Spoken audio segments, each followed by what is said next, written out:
방법적으로 보여드리려고 지금 노가다 하는 거 일일이 다 보여드리고 있어요. 영상이 오늘은 좀 길어질 예정입니다. 근데 7500F 때도 3시간짜리 영상을 다 보고 계시더라고.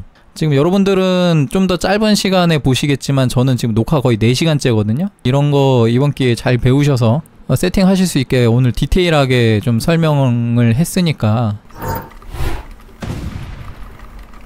안녕하세요, 소울시커입니다. 자, 오늘 영상은 기다리셨던 분들도 계셨을 것 같은데 CPU를 보면요 9500F가 장착이 되어 있습니다. 드디어 이 CPU가 샘플이 도착을 했어요. 실질적인 엠바고는 이미 해제가 되었고 샘플을 지난주부터 보내준다 그랬는데 이제야 받았습니다. 출시가도 이미 공개가 됐는데 출시가다 보니까 그렇게 만족스러운 가격은 아니고요. 그래서 이 영상을 올린 시점 기준으로는 그렇게 구매할 메리트가 있는 CPU는 아닙니다. 9600이라는 더 좋은 대안이 있거든요. 그런데 이 CPU 같은 경우는 7500F처럼 향후에 가격이 더 내려가서 굉장히 메리트 있는 CPU가 될 가능성이 충분히 있다 보니까 이번 영상을 보시는 분들의 타겟은 검색해서 들어오시는 분들입니다. 그런 분들을 위해서 제가 7500F 때 영상을 만들었던 것처럼 9500F를 가지고 할 수 있는 모든 것들 A to Z를 제가 다뤄보도록 하겠습니다. 참고로 9600 샘플도 같이 들어왔기 때문에 9600으로도 비슷한 영상을 하나 만들어서 올려드릴게요. 그렇지만 오늘 장착한 CPU는 9500F가 장착이 됐습니다. 오늘 사용한 메인보드는 이거 썼습니다. 기가바이트의 B850M 포스 메인보드고요. 현재 다나와에서 B850 찍고서 기가바이트 보드 중에는 제일 저렴한 보드예요. 그래서 이 보드로 이번에 진행을 하겠습니다. 최근에 나오는 보드들은 대부분 전원부는 거의 모자르지 않게 나온다고 보시면 됩니다. 이 메인보드 관련된 리뷰는 제가 따로 제작해서 올릴게요.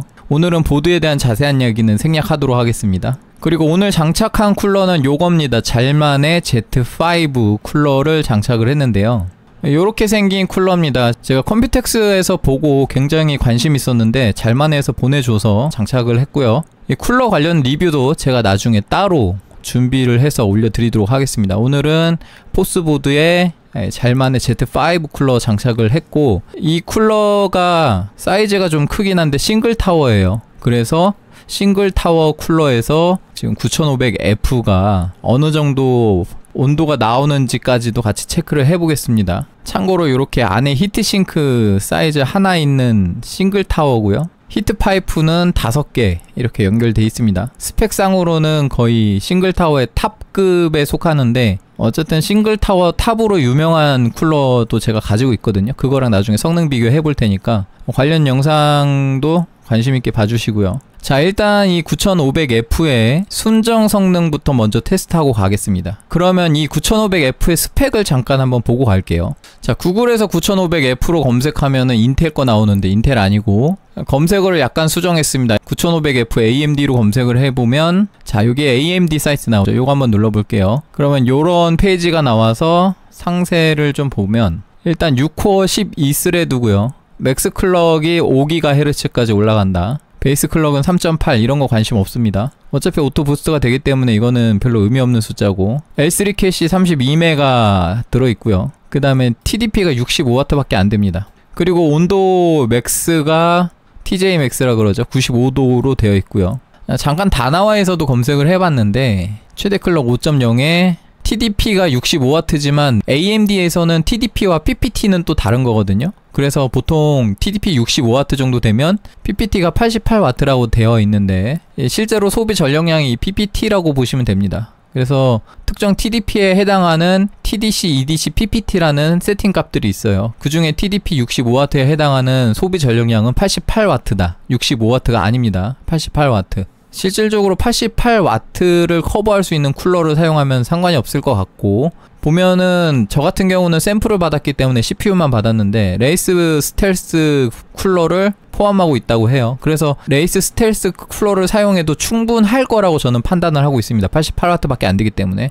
그렇지만 레이스 스텔스를 사용하게 되면은 뭐 게임이나 웹서핑 이런 상황에서는 그렇게 온도가 높지는 않을 텐데 모든 코어 로드를 사용하는 경우는 온도가 조금 거슬릴 정도로 올라가지 않을까 싶은 생각도 듭니다. 자, 스펙 한번 살펴봤으니까 이제 성능 체크를 해볼 건데, 성능 체크하기 전에 요거 하나 보고 갈게요. CPUZ 어플리케이션에 들어가면은 메인보드 탭에 바이오스 버전이 나와 있습니다. 저 같은 경우는 이미 최신 버전으로 업데이트를 했는데, 바이오스 업데이트하는 법부터 먼저 한번 짚고 갈게요. A to Z니까. 요거는 사실 메인보드 쪽에 해당하는 내용인데, 메인보드 제품명을 검색하면은 기가바이트 경우 이렇게 페이지가 나오고요. 이 뒤에 REV 리비전 버전까지 맞춰줘야 됩니다. 내 메인보드가 이게 맞나. 리브 101이라고 나와 있는데, 요런 거는 예를 들어 특정 지역에서 통관을 시키기 위해서 스펙을 준수해야 될 때가 있어요. 그런 경우에 그 해당 나라에서만 통용되는 모델로 이렇게 리비전을 내기도 하고요. 아니면 실질적으로 부품이 변경돼서 리비전이 나오는 경우도 있긴 합니다. 아무튼 이렇게 페이지가 나오면은 지원 탭이 있어요. 이 지원 탭에 들어가면 여기 바이오스라는 항목이 있고, 눌러보시면은 이렇게 바이오스가 쭉 나오는데 제일 위에 게 이제 최신 버전의 바이오스입니다. 뒤에 영문자가 안 붙은 바이오스가 정식 버전이라고 하는데, 사실상 영문자 붙은 바이오스 사용하셔도 무관하고요. 이게 정식 바이오스가 아니라고 하기에는 이미 이거를 출시하기 전에 내부적으로 리뷰어들한테 돌려서 테스트도 하고 합니다. 그러니까 그냥 하셔도 될 것 같아요. 이 바이오스 업데이트를 하는 방법은 두 가지가 있는데, 하나는 Q플래시라고 하는 부팅을 안 시키고 하는 바이오스 업데이트입니다. 그리고 다른 하나는 부팅을 해서 바이오스에 진입을 해서 거기서 바이오스 업데이트를 하는 방법이 있어요. 그 전자를 기가바이트는 Q플래시라고 하는데, 제조사마다 명칭이 약간 다릅니다. MSI는 M플러시라고 그러고요. 에즈락 같은 경우 인스턴트 플래시라고 합니다. 근데 그런 부팅을 시키지 않고 바이오스 업데이트하는 방법은 거의 대부분 동일해요. 그걸 먼저 설명을 드릴게요. 저 같은 경우도 Q플래시로 업데이트를 먼저 좀 했습니다. 일단은 뭐 PC방을 가시던 아니면 집에 있는 여분 컴퓨터를 이용하시던 바이오스 파일을 다운로드 받으시면은 뭐 차단됐다고 하는데 이거 무시하고 그냥 크롬인데요, 요걸 눌러서 그냥 의심스러운 파일 다운로드를 하겠습니다. 어차피 공식 홈페이지에서 올라온 거기 때문에. 그리고 다운로드 완료된 바이오스 압축 해제에서 들어가 보면 이렇게 뒷자리가 바이오스 버전으로 끝나는 파일이 있습니다. 이게 바이오스 파일인데요, 바이오스 업데이트를 하기 위해서는 이런 식으로 파일 시스템에 FAT32라고 되어 있는 포맷으로 세팅이 된 USB가 하나 필요합니다. 가끔 FAT32가 아니어도 업데이트가 되는 메인보드들도 있는데, 어쨌든 안전빵은 요거니까 이걸로 따라 하세요. 용량은 상관없고 USB를 하나 준비해서 안에 내부 자료 다 정리하시고 여기서 포맷 버튼을 누르셔가지고 그러면 파일 시스템을 선택을 할 수가 있어요. 보통은 NTFS를 쓸 텐데 FAT32가 옛날 파일 시스템이거든요. 그런데 어쨌든 FAT32를 선택을 해주고 빠른 포맷을 해주시면 됩니다. 그러면 파일 시스템이 FAT32로 세팅이 되고, 세팅된 USB에 바이오스 파일을 넣으시면 돼요. 그래서 저는 바이오스 업데이트 전용 USB를 요걸 하나 사용합니다. 이렇게 굉장히 많은 바이오스들 흔적이 있죠. 근데 이게 일단 끝은 아니고요. 요 USB에 루트 폴더, 그러니까 새로운 서브 폴더를 만들지 않고 그냥 이 드라이브에 들어와서 여기에다가 파일을 복사해서 붙여 넣으시면 돼요. 바이오스에 진입을 해서 업데이트를 하시는 경우에 그냥 이 USB에 복사해서 붙여 넣은 바이오스를 로드하면은 됩니다. 근데 Q플래시나 M플래시 같은 그런 플래싱 기능을 사용해서 부팅을 시키지 않고 업데이트를 하려고 하는 경우에는 약간의 조작이 필요해요. 제조사마다 다른데, 복사해서 붙여넣은 해당 바이오스 파일을 클릭해서 지금 화면에 보이는 것처럼 gigabyte.bin으로 파일명을 바꿔줍니다. 기가바이트 경우에 이렇고요. MSI 같은 경우 msi.rom이고요. 에즈락 같은 경우 creative.rom입니다. 이렇게 바이오스 파일명을 변경을 해주면은 이 USB로 바이오스 플래싱이 가능하게 돼요. 그러면은 여기까지가 준비가 되셨으면은 다시 홈페이지에 들어와서 지원 탭에 보면 매뉴얼이라고 있습니다. 매뉴얼 탭 눌러보면 지금 이 메인보드 같은 경우 한국어 매뉴얼이 없는데 일단 잉글리시 버전으로 해볼게요. 참고로 여기 있는 이 코리안이라고 되어 있는 이거는 바이오스 셋업 가이드입니다. 정식 매뉴얼을 다운로드 받으셔서 열린 매뉴얼에서 이렇게 백패널 구성을 설명해주는 페이지가 있습니다. 여기 들어와 보시면은 Q플래시 플러스 포트라는 게 있어요. 기가바이트 같은 경우 Q플래시고, 기가바이트가 아닌 경우는 뭐 MSI 같은 경우 M플래시라고 돼 있을 거고, 아무튼 바이오스 플래싱 포트가 각각 따로 있는데, 여기 보시면 영문자 B죠. B 위치 위에서 찾아보면 여기입니다. 여기 바이오스 업데이트용 USB를 요 위치에다 꽂으라는 말입니다. 실제로 메인보드의 백패널을 보면 이거 좀 이상한데? 저는 이게 주황색이 아니거든요. 흰색인데. 어쨌든 여기 뒤에 보면 바이오스라고 적혀 있어요. 이 바이오스라고 적혀 있는 가장 가까운 포트가 바이오스 플래싱 전용 포트일 가능성이 높기 때문에 이렇게 적혀 있는 걸 찾을 수 있으면은 굳이 매뉴얼을 안 봐도 됩니다. 그래서 여기다가 USB를 꽂아 주시면 돼요. 기가바이트 같은 경우 이렇게 바이오스라고 적혀 있으니까 그걸로 확인하시면 될 겁니다. 그 다음에 플래싱 버튼을 눌러주면 되는데 지금 이 제품 같은 경우 플래싱 버튼 위치가 요거거든요. 그런데 지금 메인보드에 QF 플러스라고 적혀 있어요. 이 QF가 Q 플래시의 약자인가 봅니다. 아무튼 요 버튼이에요. 그래서 이 버튼을 좀 찾기가 어렵다 하시는 분은 마찬가지로 매뉴얼에서 플래시라고 검색해보면 이 플래싱 버튼을 알려줍니다. 위치 어딘지. 여기 지금 표시가 되고 있죠. 그래서 꼭 이 보드가 아니라 다른 보드 쓰시더라도 이런 식으로 매뉴얼에서 찾아보시면 된다. 아무튼 그래서 큐 플래싱을 하시는 분 같은 경우 이 버튼 딸깍 눌러주시면 후면 포트에 준비된 바이오스가 저장되어 있는 USB를 꽂고 그리고 전원이 연결되어야 돼요. 전원이 연결되어 있는 상태에서 키지는 마시고 꺼져 있는 상태에서 이 버튼 딸깍 누르면 켜지면서 이 위에 있는 QF LED라고 되어 있죠. Q 플래시 LED입니다. 이 LED가 깜빡거립니다. 그리고 이 깜빡거림이 끝나면은 이제 플래싱이 끝났다는 거예요. 그래서 지금 바이오스 플래싱 하는 방법을 설명해 드렸는데 오늘 제가 바이오스 커스텀 하는 것도 설명해 드릴 건데 만약에 바이오스 커스텀 하다가 뭔가가 잘못되어서 부팅이 안 된다. 그러면 CMOS 클리어라는 걸 하시면 되는데 만약에 CMOS 클리어를 했는데 그래도 안 된다 하시면 대부분 이렇게 플래싱을 한번 하시면 복구가 돼요. 그래서 여러분들 바이오스 업데이트 했다고 이거 보관하고 계셨다가 세팅 간에 CMOS 클리어로 뭔가 해결이 안 된다. 그러면 이 USB 다시 꽂아서 그냥 플래싱 한번 해버리면은 그 다음부터 다시 복구가 돼서 부팅이 될 겁니다. 그 다음에 플래싱이 아니라 바이오스에서 직접 업데이트를 하고 싶으신 분들을 위해서 그것도 설명을 해드릴 건데 일단 바이오스를 진입을 합니다. 부팅될 때 딜리트 키를 막 연타하면 되고 그게 싫으신 분들은 저같이 바이오스로 바로 진입하는 이런 명령어가 있거든요. 화면에 보이는 이 명령어인데 저는 이거를 바로 가기로 만들어서 쓰고 있어요. 이런 식으로. 그래서 이렇게 클릭하면 바이오스로 바로 진입을 합니다. 그럼 한번 바이오스로 들어가 볼게요. 자, 부팅 됐고 보통 바이오스를 처음 들어오거나 CMOS 클리어하면 이런 식으로 메시지가 나옵니다. 일단 OK 누르고 잠깐 살펴보면 바이오스 버전은 F4B 버전이고요. 그 다음에 CPU 9500F 그 외 자세한 것들은 오늘 제가 다룰 내용에 대해서는 이따가 한번 설명드릴 거고 오늘 다룰 내용이 아닌 경우는 메인보드 리뷰할 때 설명드릴게요. 어쨌든 지금 바이오스 업데이트 하는 방법 알려드리는 건데 여기 보시면 퀵 액세스라 해서 Q 플래시 버튼이 있습니다. 이걸 누르고 그러면 이런 식으로 나옵니다. 그냥 OK 누르시면 되고 요 위에 상단의 탭은 이제 단계예요. 단계 눌러봤자 안 눌립니다. 요걸 누르시면 됩니다. 업데이트 바이오스 요걸 눌러서 그러면 좌측 상단에 여기 화살표 눌러서 여기서 바이오스가 있는 디스크를 찾으면 되는데 디스크 넘버링이 윈도우랑 같지 않습니다. 윈도우에 아직 진입하기도 전이기 때문에 그래서 이거는 개선이 됐으면 좋겠는데 바이오스 레벨에서 좀 어려운가 봐요. 어쨌든 하나씩 눌러보면서 내가 방금 바이오스를 루트에 저장했기 때문에 내가 저장한 바이오스가 담겨있는 드라이브를 찾으시면 돼요. 여기서 내가 저장한 바이오스를 찾으면 됩니다. 근데 만약에 루트에 저장하지 않고 폴더에 넣으셨으면 여기 왼쪽에서 폴더를 찾으셔야 될 수도 있어요. 그래서 폴더 찾아 들어가셔서 바이오스 파일이 있는지 한번 살펴보고 저 같은 경우는 이미 바이오스 이름을 gigabyte.bin이라고 바꿔놨기 때문에 이렇게 이걸 누를 건데 아직 파일명을 바꾸지 않으셨다 하더라도 여기서는 그냥 클릭하면 됩니다. 그래서 클릭하면은 업데이트 바이오스 이런 식으로 나와서 여기서 yes 버튼을 누르면 되거든요. 그러면 이제 업데이트가 진행이 되죠. 저 같은 경우는 이미 업데이트를 해서 같은 버전이라서 업데이트가 될지 모르겠는데 아무튼 진행은 해볼 수 있네요. 지금 ready to reboot라고 나와 있죠. 그러면 이제 리부팅이 되고 나서 이런 식으로 업데이트가 진행이 됩니다. 같은 버전인데도 업데이트가 되네요.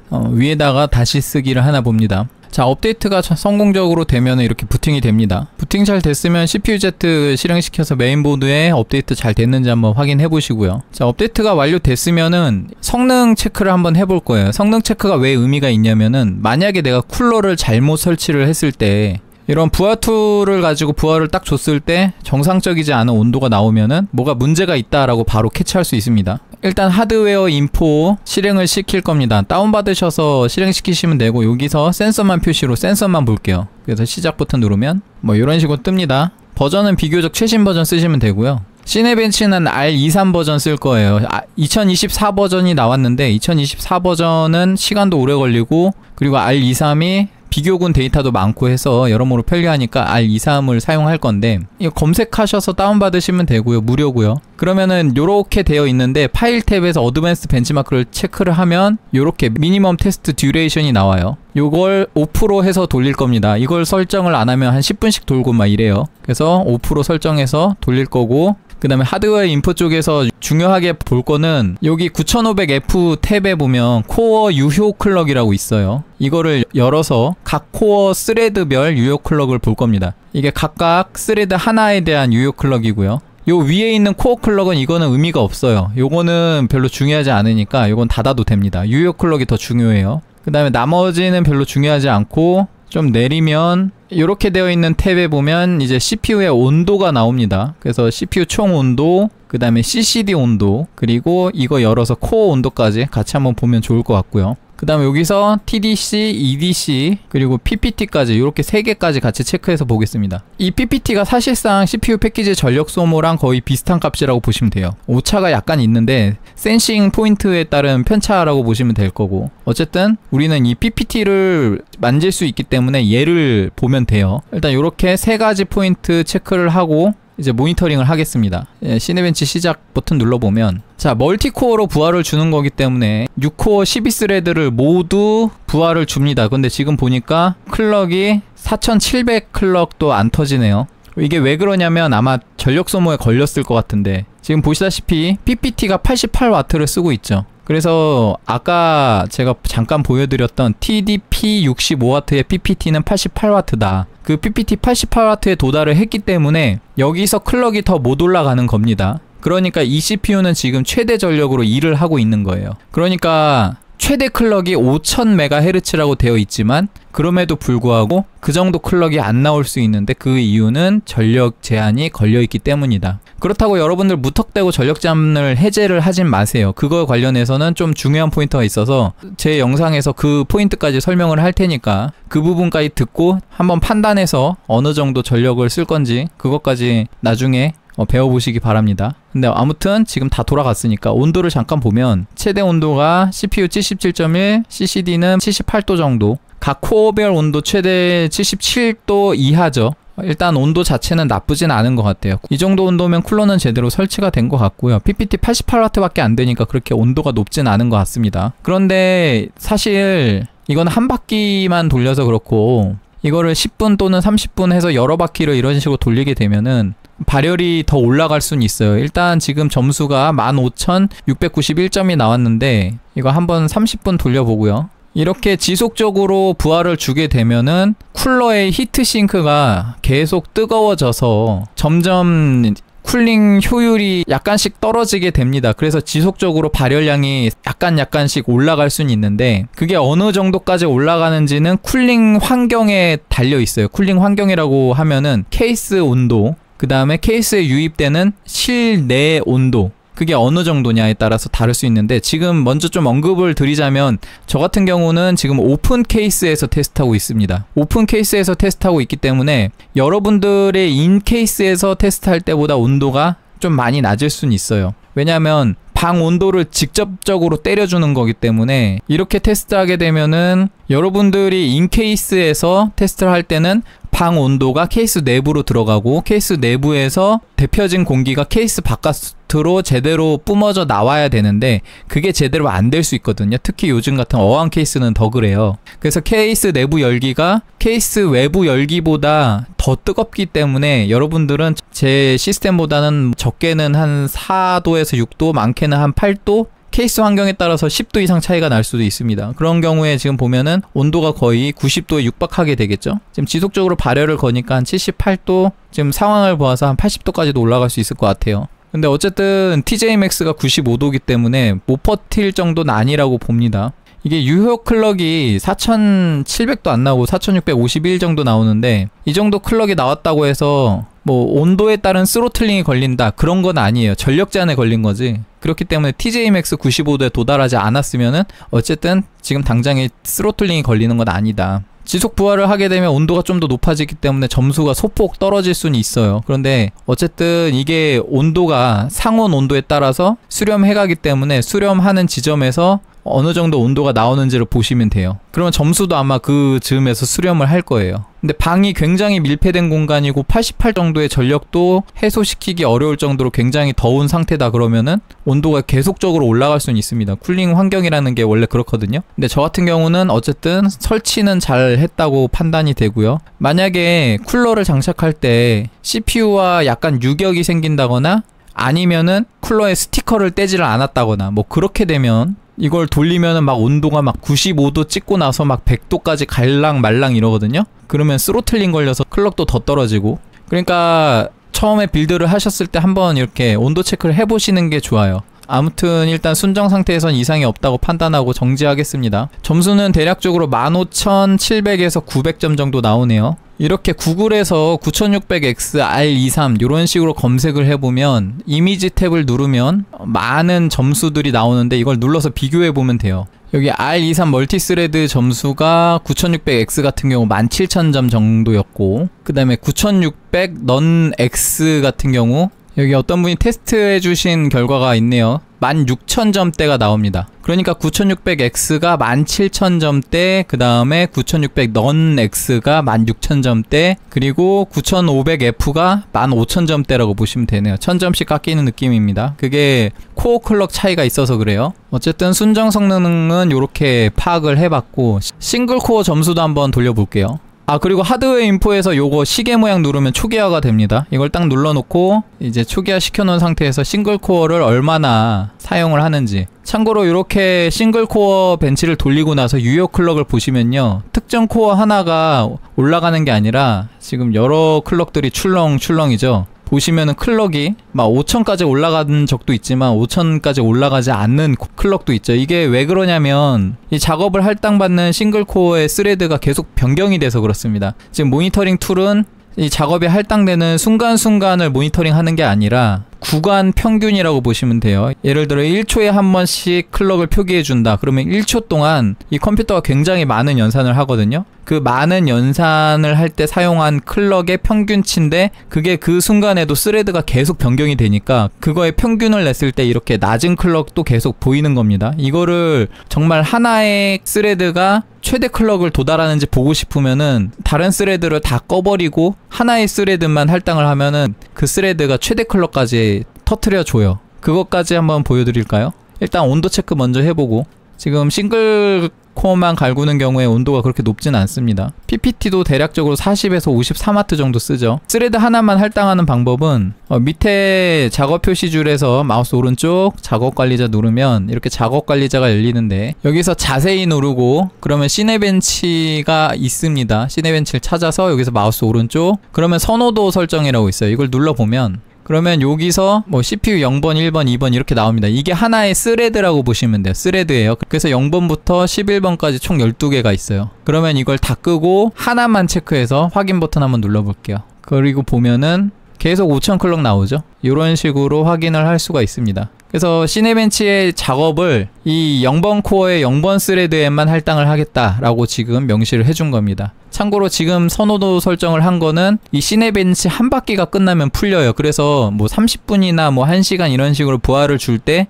선호도 설정을 걸어봐도 한 바퀴 돌리면 풀립니다. 그래서 시네벤치랑은 궁합이 좀 안 좋긴 해요. 어쨌든 이렇게 5000 클럭 잘 나오는지만 확인하면 되니까. 그리고 이렇게 5000 클럭을 터트려주는 0번 코어의 온도는 60도도 안 나오죠. 양호합니다. 그리고 제가 이거 돌리면서 계속 막 이것저것 움직이고 해서 점수가 살짝 낮게 나올 수 있으니까 일단 요거 끄고 다시 스톱했다가 싱글 코어 다시 한번 돌려보겠습니다. 구독과 좋아요. 자, 싱글 다 돌아갔고요. 싱글 성능 2031포인트 정도 나왔는데, 요렇게 검색해서 뭐 요런 게 나와서 한번 눌러봤는데 9600X의 R23 싱글은 2180 정도 나왔대요. 그거에 비하면 2038 소폭 떨어지죠. 이제 클럭 차이가 있기 때문에 그런 건데, 사실 이 싱글 점수는 그냥 점수놀이고 여러분들이 직접 체감하기는 어려워요.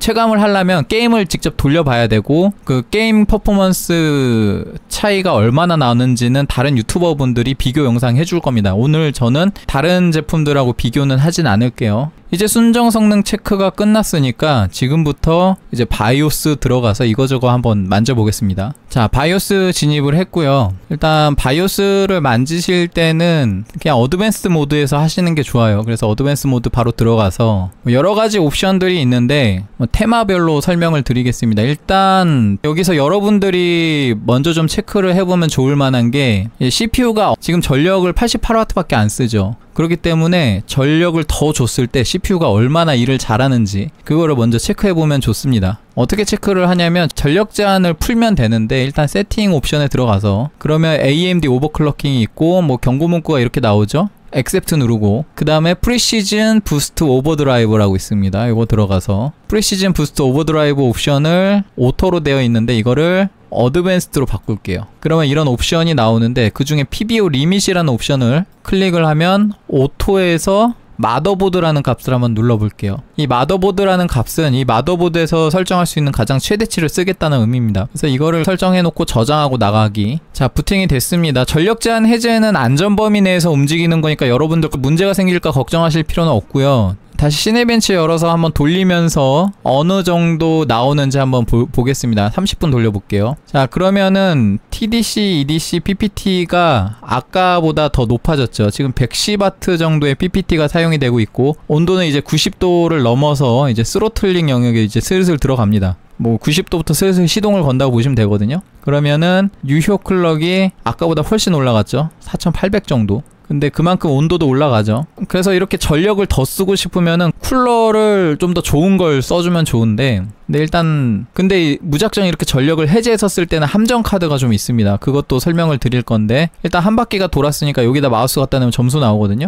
15881점. 점수는 그렇게 크게 올라가진 않죠. 지금 스로틀링이 걸린 상태입니다. 잠깐 설명을 하자면 지금 전력이 늘어났어요. 원래 요 정도 쓰던 전력이 요 정도로 늘어났다고 쳐요. 그러면 상승된 전력에 따라서 클럭이 여기서부터 여기까지 이렇게 좀 더 상승했다고 칩시다. 근데 이 시스템은 전력을 리미트가 아예 풀려버렸기 때문에 더 쓸라 그래요. 이 정도까지 전력을 더 쓸라 그러는데 한 요 정도 지점에서 온도 스로틀링이 걸린다고 칩시다. 그러면은 클럭이 더 올라가고 싶을 거예요. 여기서 클럭이 이렇게 더 올라가고 싶을 건데 여기서 스로틀링이 걸리면서 뭐 이렇게 완만해지다가 오히려 이렇게 더 꺾일 수도 있어요. 그래서 전력을 쓰는 거에 따라서 이렇게 어느 지점에 하락해서 수렴할 수도 있습니다. 스로틀링이 걸려서 그래요. 클럭을 다운시켜서 온도를 낮추는 겁니다. 그렇기 때문에 무작정 전력을 푼다고 좋은 건 아니에요. 이 스윗스팟을 잘 찾아내는 게 좋습니다. 그런데 온도 환경에 따라서 편차가 있으니까 어느 정도 마진을 주는 게 좋아요. 지금 이거 같은 경우는 이 정도 포인트를 잡아서 쓰면 좋겠죠.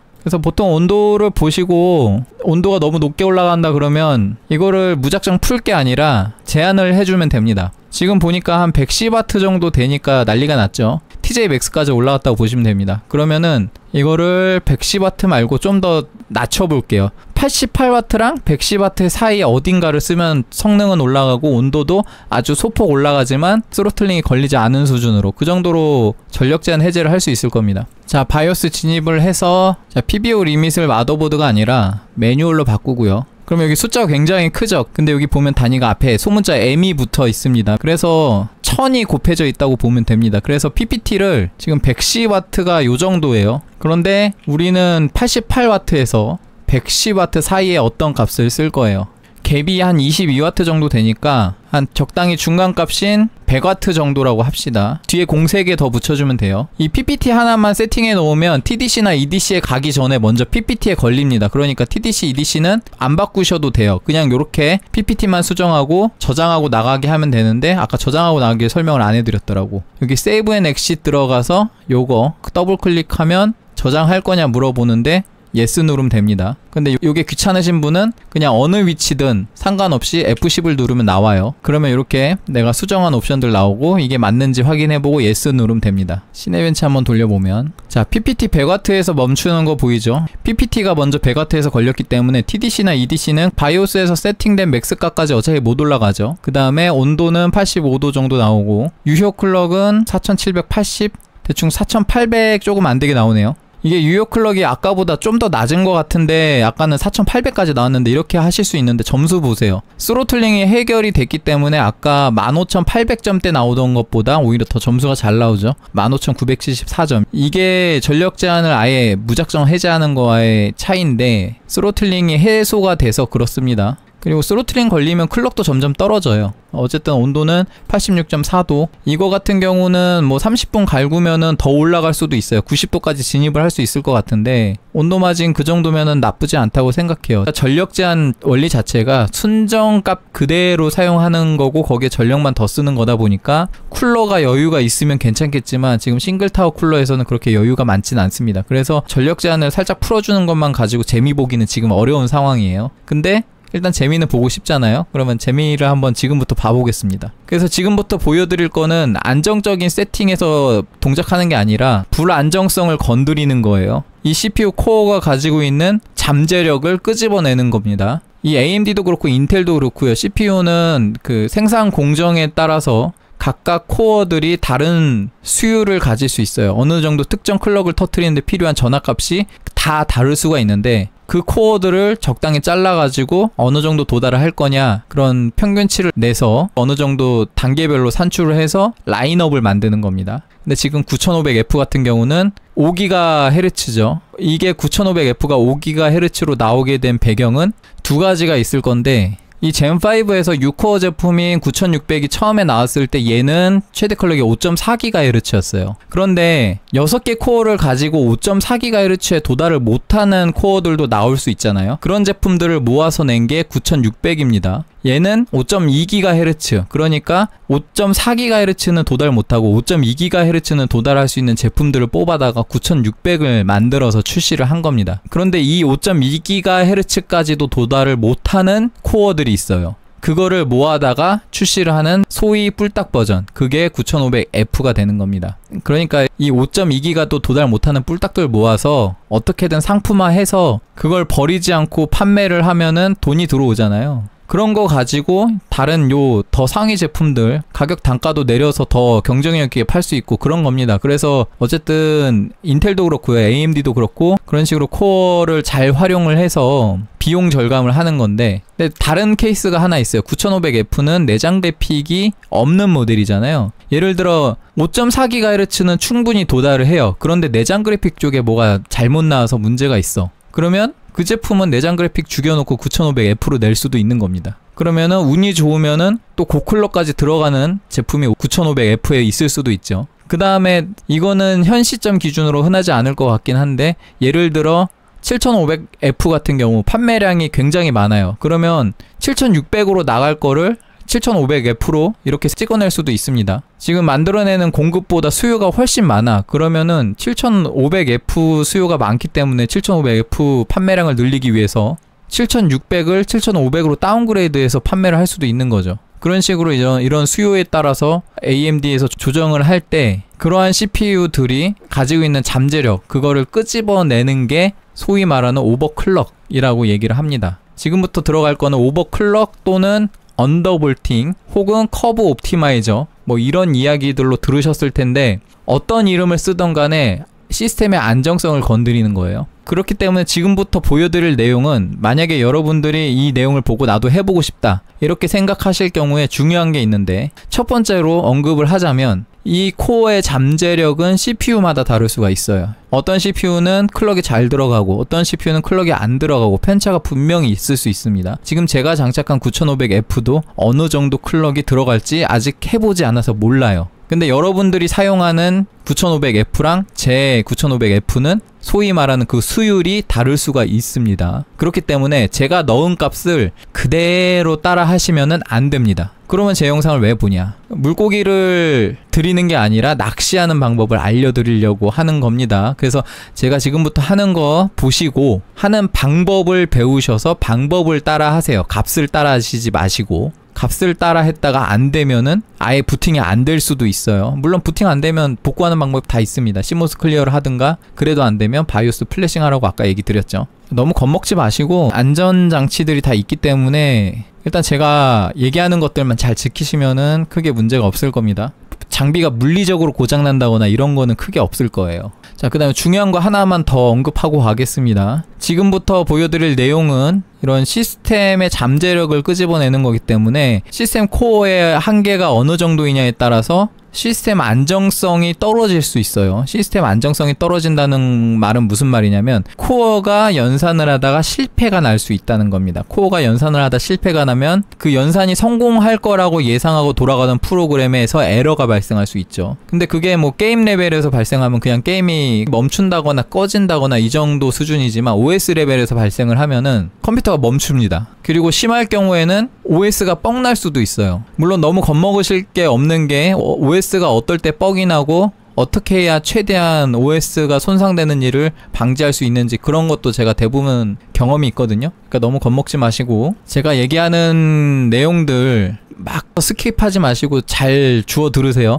자, 먼저 일단 안전장치부터 설명드리고 가겠습니다. 자, 다시 홈페이지에서 매뉴얼에 들어가면은 컨트롤 F에서 CMOS라고 검색을 하면은 뭔가가 나와요. 기가바이트 뿐만이 아니라 다른 메인보드도 동일하게 해당이 됩니다. CMOS라고 하면 클리어 CMOS라는 옵션이 하나쯤은 있을 거예요. 없는 보드도 있을 수 있는데 예전 구형 보드 같은 경우는 없는 경우도 많은데 최근 보드들은 대부분 좀 많이 넣어주는 것 같습니다. 특히 AMD 보드는요. 그래서 이렇게 표시가 되어 있는데 이게 뭔지 한번 보면 이거를 좀 더 검색해보면 그러면 이건데 요 부분 요 위치가 나오죠. 메인보드마다 다룰 수 있습니다. 아무튼 클리어 CMOS 점퍼래요. 이게 무슨 역할을 하냐면 오픈 상태일 때는 아무것도 없고 쇼트일 때 CMOS 값을 클리어한다. 그 말은 뭐냐면 바이오스를 초기화한다는 소리입니다.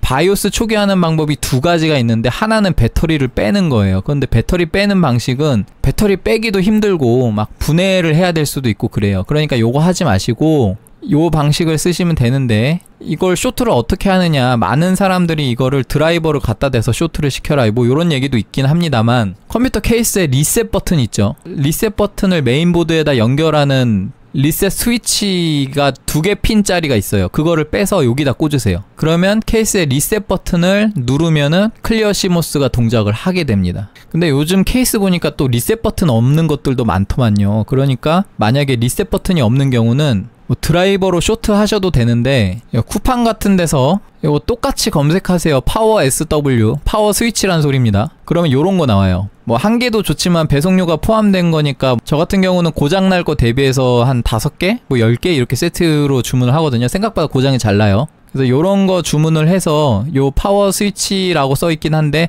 요게 2개짜리 핀짜리거든요. 이거를 요 위치에다 꽂으면은 그러면 요 버튼을 눌러서 CMOS 클리어를 할 수 있습니다. 그러니까 여러분들이 세팅을 안전하게 완료하기 전까지 리셋 버튼 스위치 2핀을 CMOS 클리어에다가 꽂아 놓거나 아니면 요런 식으로 따로 똑딱이 버튼을 연결해 놓으시면은 이걸로 CMOS 클리어를 간단하게 할 수 있다.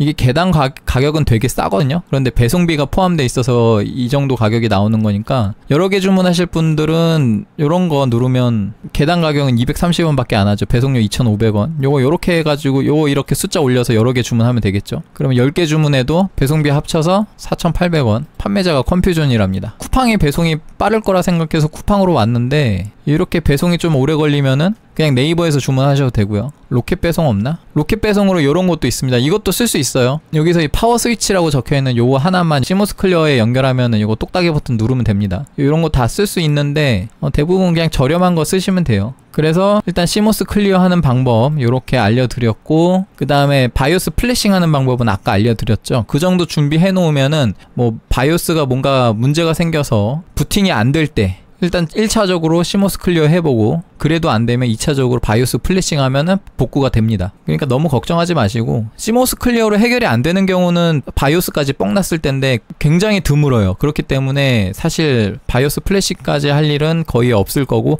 웬만하면 CMOS 클리어 레벨에서 해결이 될 겁니다. 그 다음에 두 번째, 자, OS가 뻥 나는 거는 CMOS 클리어로 커버가 안 됩니다. CMOS 클리어는 바이오스에서 동작하는 거기 때문에 OS랑은 또 다르거든요. 근데 OS가 어떨 때 뻑이 나냐면 OS 관련 파일이 손상되는 경우에 OS가 뻑 나요.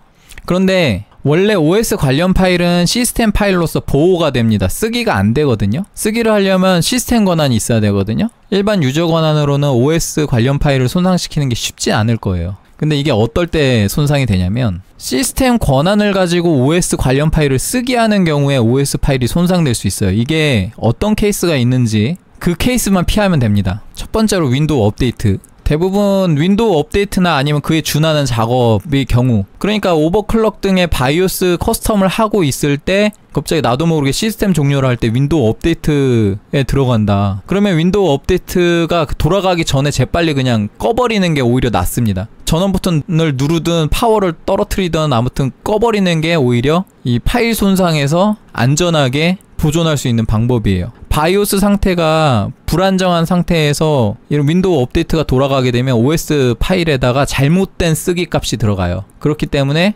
OS가 뻥나면 포맷을 해야 됩니다. 윈도우 재설치로 해결이 되긴 합니다. 이 경우 윈도우 재설치도 당연하게 바이오스 초기화하고 윈도우 재설치 하셔야 돼요. 근데 대부분 오버클럭 할 때 OS가 뻥나는 경우는 요런 경우가 아니라 거의 대부분 이것 때문에 윈도우가 뻥납니다. 바이오스 파일을 수정을 하다 보면은 시스템 불안정성 때문에 재부팅이 여러 번 발생을 하게 돼요. 뭔가 윈도우가 멈춘다거나 시네벤치 돌리다가 멈춘다거나 멈추면 재부팅하고 재부팅해서 바이오스 들어가서 값 수정하고 또 하다 멈추고 또 다시 재부팅하고 이러다 보면은 갑자기 시스템이 뭐가 불안정하구나 라고 판단을 하고 요걸 실행해버려요. 체크디스크. 체크디스크에 들어가면은 그걸 방치하면은 내 OS 날아간다고 보시면 됩니다. 체크디스크는 최상위 권한으로 OS 파일을 쓰기 작업을 합니다. 그렇기 때문에 부팅을 하는데 갑자기 체크디스크에 들어간다? 그러면 그냥 바로 전원 버튼 눌러서 꺼버리세요. 그렇지 않으면은 윈도우 재설치를 하셔야 됩니다. 뭐 OS가 뻥나도 윈도우 재설치를 하면 되긴 하는데 바이오스 초기화 상태에서 하셔야 돼요. 바이오스 뭔가 건드린 상태에서 OS 재설치하면 재설치가 되는 과정에서 코어가 잘못된 연산을 하면서 잘못된 데이터를 쓰게 하면은 역시 OS가 이상하게 설치가 될 거예요. 그러니까 여러분들 작업을 할 때 아까 얘기했던 것처럼 바이오스 플래싱 USB도 하나 있으면 좋고, 그 다음에 OS 재설치용 윈도우 설치 USB도 하나 가지고 계시면 좋아요. 저는 윈도우 10, 윈도우 11 둘 다 가지고 있거든요. 근데 이 OS가 뻥날 수 있다는 가능성은 내가 가지고 있는 파일들이 날아갈 수 있다는 소리입니다. 그래서 만약에 중요한 데이터를 가지고 계시다고 하면은 그 SSD 말고 OS를 아예 새로 설치한 SSD 같은 걸 하나 연결을 해놓고 세팅을 하시고, 세팅이 끝난 이후에 SSD를 교체를 해서 사용을 하시는, 요런 식으로 하시는 게 좋아요. 대충 M.2 SSD 256GB 같은 거 당근에서 한 2만원이면 사거든요. 그런 거 가져다가 장착해서 세팅 다 하고, 그리고 세팅 끝나면은 원래 쓰던 SSD 연결해서 그걸로 사용하시면 될 것 같습니다. 그런 식으로 하시면 돼요. 가장 좋은 거는 컴퓨터 사자마자 중요한 거 깔리지 않았을 때 세팅하는 게 제일 좋습니다. 어쨌든 OS가 뻥나면 윈도우 재설치를 해야 될 수도 있다. 그거를 염두에 두시고 요 정도까지 준비를 하시면 이제 두려움 없이 오버클럭에 시도를 하실 수 있을 겁니다. 자, 지금부터 준비가 됐다고 생각하고 바이오스에 들어갈게요. AMD CPU를 건드리는 여러가지 방법 중에 여러분들이 제일 쉽게 접할 수 있는 거는 커브 옵티마이저라는 옵션이에요. 그거 먼저 설명을 드릴게요.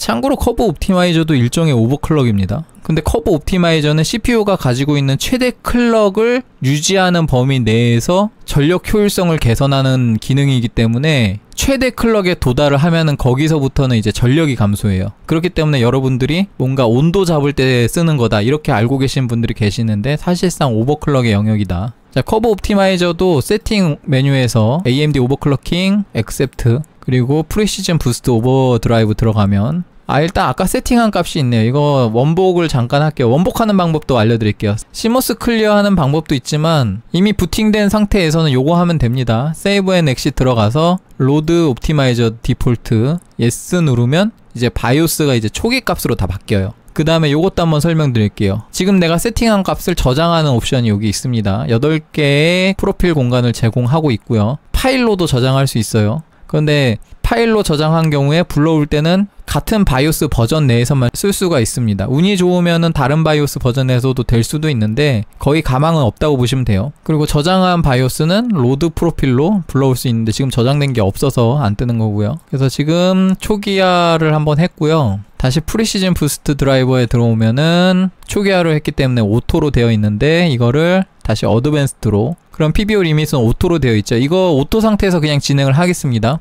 어차피 88W 밖에 안 되니까. 그 다음에 보면 여기 커브 옵티마이저라는 옵션이 있어요. 여기 들어가서 커브 옵티마이저를 눌러보고 9500 같은 경우는 올코어만 쓰시면 됩니다. 요 밑에 거 쓰실 필요 없어요. 올코어 누르고 그 다음에 옵티마이저 사인을 네거티브로 바꿀게요. 파지티브는 쓰실 일 없을 거예요. 네거티브로 해서 매그니튜드 값을 몇을 넣을 거냐, 이 값이 중요합니다. 자, 이 값은 0부터 최대 60까지 넣을 수가 있는데요. 이 커브 옵티마이저 값은 아까 잠깐 설명드렸던 코어의 잠재력, 즉 수율이 어느 정도 되느냐에 따라서 각각 들어가는 게 다릅니다. 그래서 제가 넣은 값하고 여러분 CPU의 값이 다를 수가 있어요. 그럼 내가 쓰는 CPU에는 어떤 값이 적절할까? 지금 여러분들이 하고 있는 이 커브 옵티마이저를 잡는다는 과정은 그 값을 찾아가는 과정이에요. 자, 지금부터 한번 찾아가 보도록 할 건데, 자, 방법적으로 설명을 드릴게요. 지금 어느 정도 값이 들어갈지 몰라요. 그렇기 때문에 여러분들은 어떻게 적절한 값을 찾아갈 것이냐, 그거를 고민하면 되는데, 제가 많은 경험을 통해서 모색한 방법은 일단 0은 안전한 값입니다. 순정에 준하는 값이기 때문에 안전한 상태에서 편차를 5개 정도 주는 거는 최소한 부팅은 됩니다. 여러분들이 조심해야 될 거는 부팅이 안 될 수준의 불안정한 값을 주는 걸 조심해야 돼요. 무슨 소리냐면 시스템이 엄청 많이 불안하지 않으면 어쨌든 부팅은 됩니다. 부팅조차 안 된다는 거는 굉장히 불안정한 값을 줬다는 거예요. 자, 내가 입력한 값에 따라 시스템이 얼마나 안정적이게 되냐에 따라서 증상이 다른데, 자, 심할 경우에 부팅이 안 되고요. 그거보다 좀 덜 심하면 부팅은 돼요. 부팅 중에 멈춰. 그거보다 덜 심하면 부팅돼서 윈도우 화면까지는 보입니다. 근데 뭘 하려고 하면 멈춰요. 근데 그거보다 덜 심하면 뭐 시네벤치 실행까지는 될 거야. 근데 실행되자마자 멈춰. 근데 그거보다 불안정성이 좀 덜 심하면 시네벤치 한 바퀴 정도는 돌릴 수 있어. 근데 여러 바퀴 돌리면 멈춰. 그거보다 불안정성이 덜 심하면 이제 시네벤치 여러 바퀴 정도는 돌아갈 수도 있는 겁니다. 자, 시네벤치가 올코어 부하를 주는 툴이잖아요. 일반적으로 부하를 주는 툴을 돌려서 안정성 검증을 하는데, 그 안정성 검증은 여러 가지 툴을 써서 할 수 있습니다. 부하를 주는 툴이 많이 있거든요. 근데 제가 시네벤치를 기준으로 잡는 이유는 시네벤치가 충분하다는 얘기가 분명히 아닙니다. 그런데 일반적인 사용 환경에서 부하를 주게 되는 경우가 어떤 경우가 있냐면 윈도우 업데이트나 아니면 압축을 해제한다거나 아니면 백신이 돌아간다거나 그럴 때 코어를 부하를 주면서 다 돌아가게 돼 있거든요. 최소한 그 정도 부하를 버틸 정도로 잡는 게 시네벤치라고 보시면 돼요. 시네벤치 통과했다 그러면 적당한 부하 수준은 다 커버를 한다. 근데 내가 쓰는 툴이 그거보다 더 심하게 부하를 줄 수도 있기 때문에 가끔 시네벤치로 안정화 작업을 마쳤는데 실제로 사용하다가 불안정한 증상을 보이는 경우가 있어요. 그럼 뭔가 불안정한 증상을 보일 때 바이오스를 초기화를 해보면 정상 동작한다. 그럼 바이오스 세팅이 문제잖아. 그러면은 값을 더 조정해봐야 된다는 거죠. 더 라이트하게 풀어서. 그래서 여러분들은 1차적으로 시네벤치 안정화 과정을 가져가야 되고, 두 번째로 시네벤치 안정화 과정을 통과를 한다고 하더라도 여러 번 돌려보세요. 최소 30분 권장 1시간 나는 정말 불안하다. 나는 이 컴퓨터로 작업을 한다. 먹고 산다 하시는 분은 시네벤치 2시간, 3시간도 돌려보시는 걸 추천드려요. 그리고 그렇게 돌려서 통과를 한다고 하더라도 실사용 테스트까지 하셔야 됩니다. 게임도 돌려보고 뭐 프로그램도 돌려보고 리스크가 없는 것 위주로 돌려보다가 멈추면요, 예를 들어 내가 이 커브 옵티마이저 값을 30을 써서 시네벤치 통과를 했어. 그래, 프로그램 실사용하다가 멈췄어. 근데 바이오스 초기화하고 해보니까 안 멈춰. 뭐 게임을 하는데 프라임 드라이브 갑자기 좀 심해. 근데 바이오스 초기화하니까 프라임 드라이브 안 생겨. 그러면은 이거 못 쓰겠네 하고 바이오스 초기화해서 쓰시는 분들이 많은데, 여기서 그냥 5개 정도만 빼면 되거든요. 25 이렇게. 그리고 한번 더 써보는 거야. 그래서 증상이 나타나나 안 나타나. 증상이 또 나타나면은 5개 정도 더 풀어서, 그러면 시네벤치를 몇 시간이나 돌렸는데 문제가 없는데 요 값을 더 풀었다. 그러면 대부분 10개 이내에서 해결될 가능성이 높아요. 그리고 거기서 더 심화 과정인데, 사실 시네벤치를 통과하고 다른 툴을 돌릴 때 뻥나는 경우는 커브 옵티마이저 말고 커브 쉐이퍼라는 걸로 잡을 수가 있습니다. 원리는 제가 다른 영상들에서 설명한 적이 있는데 이것까지 설명하면 너무 길어지니까 오늘은 그건 생략할게요. 아무튼 문제가 생기면 한 5개, 많게는 10개 풀면 된다. 그렇게 아시면 됩니다. 그러면 일단 이 값을 어떻게 잡아가느냐, 아까 설명하다 말았지만 컴퓨터가 안정적이라고 판단이 되는 상황에서 5개 정도 편차를 주면은 최소한 부팅은 됩니다. 그 말은 무슨 소리냐면 부팅 시켜서 시네벤치 돌려볼 수 있다는 거죠. 안정화 테스트 할 수 있다는 소리입니다. 안정화 테스트를 했는데 이 5라는 수치가 안정적이라고 판단이 됐어. 그러면 아까 제가 얘기했다시피 안정적인 값에서 5라는 편차를 줬을 때 부팅은 될 거다. 그러면 10을 넣어도 부팅이 되겠죠. 그러면 또 10에서 안정화 테스트를 할 수 있겠죠. 그러면 만약에 10이 안정적이라고 판단이 되면 또 15로 부팅을 해볼 수가 있겠죠. 이렇게 하면은 사실 CMOS 클리어까지 잘 안 갈 거예요. 근데 보통 한 번에 큰 값을 사용하면 부팅이 안 돼서 CMOS 클리어하거나 뭐 바이오스 플래싱 한다거나 이럴 경우가 있습니다. 근데 이런 식으로 조심조심하게 접근하면은 최소한 부팅은 되기 때문에, 부팅이 된다는 말은 바이오스에 들어와서 내가 값을 바꿀 수 있다는 소리거든요. 그러니까 CMOS 클리어를 안 해도 돼. 뭐 이런 식으로 점점 값을 올려가면서 안정성 테스트를 하시면 됩니다. 그러면은 값 5개 바꿀 때마다 시네벤치 몇 시간씩 돌려봐야 되냐, 너무 오래 걸리죠. 그래서 제가 고안한 방법이, 아까 제가 얘기했다시피 상태에 따라서 증상이 다르다 그랬죠. 그러면 증상에 따라서 조치를 하면 되는 거 아닌가 라는 발상에서, 자, 0에서부터 5개씩 값을 올려가면서 시네벤치 한 바퀴가 안 도는 값을 찾는 겁니다. 부팅은 되는데 시네벤치 한 바퀴가 안 도는 값, 그 값을 찾아서 거기서부터 값을 좀 더 라이트하게 빼주면 되겠죠. 그래서 시네벤치가 돌아가는 지점을 찾으면 돼요. 그러니까 바텀업 방식이 아니라 일단 최대한 업 시킨 다음에 문제 지점 먼저 찾고 거기서부터 다운 시키면서 디테일한 시간을 들이겠다, 그 방식입니다. 자, 지금부터 해볼게요. 자, 5라는 값을 입력을 하고 부팅을 시킬 겁니다. 저장하고 나가기. 자, 부팅은 되죠. 자, 그럼 시네벤치 한 바퀴 돌려보고요. 자, PPT 88W 리밋에 걸리고 클럭은 최대 4700까지 터지죠. 아까보다 더 클럭이 높아지죠. 그러니까 전력이 감소하진 않아요. 그런데 클럭에 소비되는 전압량을 줄여서 같은 전압에서 더 높은 클럭이 터지게 하는 겁니다. 이게 오버클럭입니다. 근데 이 CPU가 최대 클럭이 5000이잖아요. 그럼 만약에 5000을 달성을 하면은 거기서부터 커브 옵티마이저 값을 더 먹여줄 때마다 전력량이 감소하면서 온도가 낮아질 거예요. 근데 전력이 똑같으면 온도는 낮아지지 않습니다. 어쨌든 지금 4700 이상 터지면서 점수는 그렇게 아직 크게 향상되진 않았고요. 시네벤치 한 바퀴 돌아갔으니까, 자, 커브 옵티마이저 값을 10으로 바꿔볼게요. 저장하고 나가기. 자, 부팅 됐고 시네벤치 돌려보면, 자, 유효 클럭이 아까보다 더 나옵니다. 근데 이게 5000에 도달하기 전까지는 PPT가 계속 88W까지는 올라갈 거예요. 88W, 그리고 이게 88W가 유지가 되면 온도는 안 떨어질 겁니다. 과연 이 CPU가 88W에서 5000MHz에 도달할지 좀 궁금합니다. 자, 한 바퀴 잘 돌아갔고 점수 거의 16000 약간 안 되게 나오죠. 자, 이번엔 15, F10 저장하고 나가기. 자, 부팅됐고 시네벤치 돌려보면, 자, 이제 4800 이상 나오죠. 이게 시네벤치급 올코어 부하 상태에서 이 CPU의 최대 클럭에 도달하냐 못하냐가 안정화 테스트에 좀 중요하거든요. 여러분들이 시네벤치 테스트 통과하고 나서 다른 데서 뻥나는 경우는 대부분 시네벤치 테스트 할 때 최대 클럭에 도달하지 못하는 경우가 많습니다. 자, 이제 16000점 넘었죠. 88W. 자, 이번엔 20 저장하고 나가기. 자, 부팅됐고 시네벤치 한 바퀴. 자, 4850까지 올라갔습니다. 자, 16268점, 25 저장하고 나가기. 자, 부팅됐고 시네벤치 한 바퀴. 자, 이제 거의 4900 클럭 약간 안되게 도달하죠. 16346포인트, 30 저장하고 나가기. 부팅됐고 시네벤치 한 바퀴. 자, 이제 4900 클럭 넘겼죠. 16231점, 35 저장하고 나가기. 자, 부팅됐고 시네벤치 돌려보면, 자, 클럭은 좀 더 올랐고요. 4950을 돌파하면서 16500점까지 올라갔고요. 자, 네거티브 40 저장하고 나가기. 자, 부팅됐고 시네벤치 돌려보면, 자, 5000 클럭 약간 미달하게 도달했습니다. 점수는 더 상승했고요. 이 정도면 거의 9600 넌 넥스죠. 자, 45 넣어보겠습니다. 저장하고 나가기.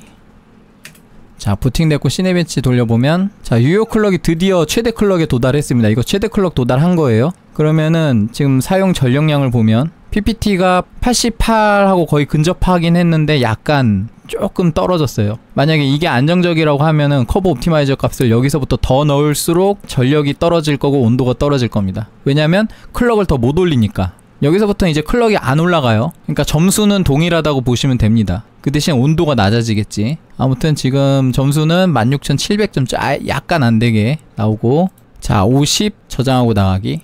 야, 이것도 부팅이 되네. 시네벤치 돌려보겠습니다. 자, 최대 클럭은 나오고 있고요. 자, PPT가 아까보다 훨씬 떨어졌죠. 제가 말한 것처럼 최대 클럭에 도달을 하니까 이제 PPT가 떨어지면서 아까보다 온도가 이제 슬슬 떨어지기 시작합니다. CPU의 최대 클럭에 도달하는 CPU가 왜 좋냐면, 최대 클럭에 도달하지 못하게 되면, 예를 들어 전력 제한이나 아니면 온도 마진에 걸려서 더 클럭을 올릴 수가 없는 상황이 되면은 안정화 작업이 돌아갈 때 최대 클럭보다 낮은 클럭으로 돌아가게 돼요. 55, 거의 맥스 값에 가까이 왔네요. 저장하고 나가기. 부팅됐고 시네벤치 돌려보면, 자 마찬가지로 최대 클럭에 도달했고요. 자 PPT 84, 85W. 자 다 돌아갔고요. 야 60을 넣을 줄 몰랐는데 최대 값입니다. 저장하고 나가기. 자 부팅됐고, 이게 최대 값이기 때문에 이제 더 값을 높일 수 없으니까 여기서 그냥 바로 30분 돌려볼게요. 이게 잘 돌아가면 값을 더 높일 수 없기 때문에 여기서 끝나는 겁니다. 일단 클럭, 최대 클럭. 전력이 감소하지 않고 있어요. 효율이 대충 한 50에서 60 사이 효율이 좀 떨어지는 것 같은데, 만약에 효율이 떨어지면은 내부적으로 비정상 동작을 하고 있을 수는 있거든요. 그러니까 예를 들어 시네벤치가 잘 돌아간다 하더라도 뭐 게임을 할 때 1% 로우가 좀 많이 떨어진다거나 그러면은 커브 옵티마이저 값을 더 풀어서 쓰시면 됩니다. 다행히도 최대 클럭까지는 도달하는 CPU인 것 같고요. 여기서 커브 옵티마이저 값을 약간 낮춰서 좀 더 안정성을 올린다고 하더라도 그래도 최대 클럭까지는 도달을 할 것 같고, 최대 클럭까지 도달을 하게 되면은 보통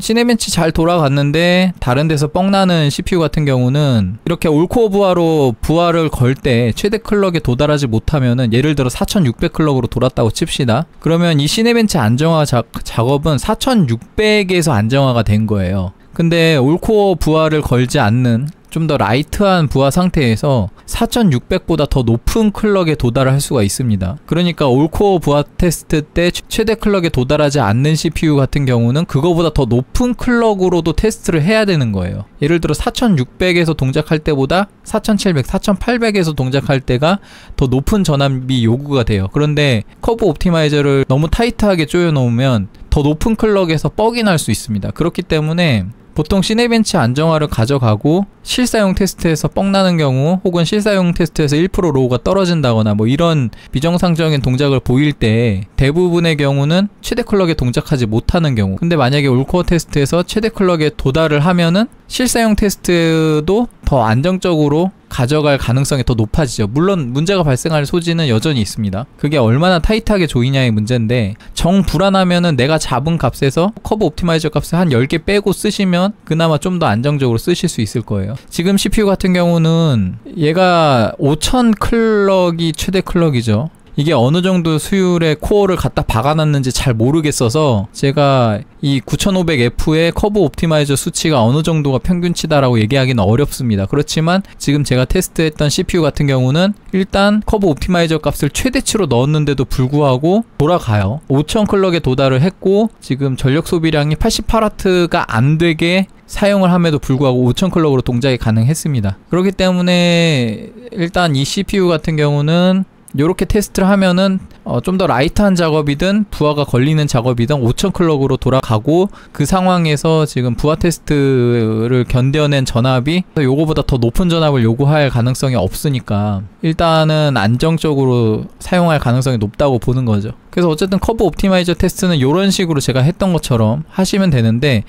제가 60이라는 값이 들어갔다고 여러분들 한꺼번에 60 때려받고 하지 마시고, 제가 지금 일일이 노가다 하는 거 보셨죠? 여러분들도 그렇게 하셔야 돼요. 노가다 하셔서 점진적으로 조금씩 올려가면서 찾으시면 됩니다. 아직 수율 편차가 어느 정도의 평균치를 형성할지를 몰라서 여러분들한테 이 정도로 시도하시라 라고 말하기가 굉장히 애매한 상태예요. 지금 초기이기 때문에. 그렇기 때문에 조심스럽게 접근을 하시고, 제가 60 들어갔다고 여러분들 값을 그대로 따라하지 말라고 다시 한번 언급하고 방법을 배우셔서 본인에게 맞는 값을 직접 찾아가시기 바랍니다. 지금 영상 녹화하고 있으니까 시간 관계상 안정화 테스트는 딱 요 정도까지만 돌려보고요. 그 다음에 이제 다른 거 한번 해보겠습니다. 지금 PBO 커브 옵티마이저는 이런 식으로 잡으면 되고, 하나만 더 여기서 추가적으로 디벨롭을 하자면, 만약에 내가 이 정도 온도도 좀 싫다, 78도 나오는데 이것도 싫다 하시는 분들 계실 수 있어요. 제가 오픈 케이스이기 때문에 인 케이스면은 80도 넘어갈 수 있거든요. 그런 경우에 어떻게 하는지 보여드릴게요. 자, 일단 스톱 하겠습니다.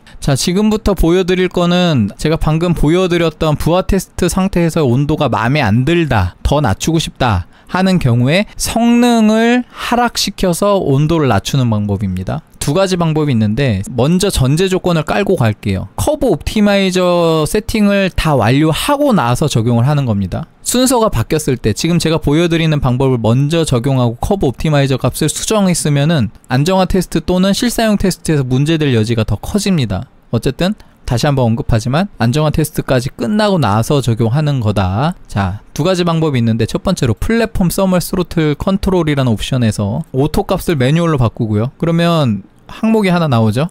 여기서 내가 70도로 쓰고 싶다. 그럼 70이라고 입력해 봅니다. 그리고 저장하고 나가기.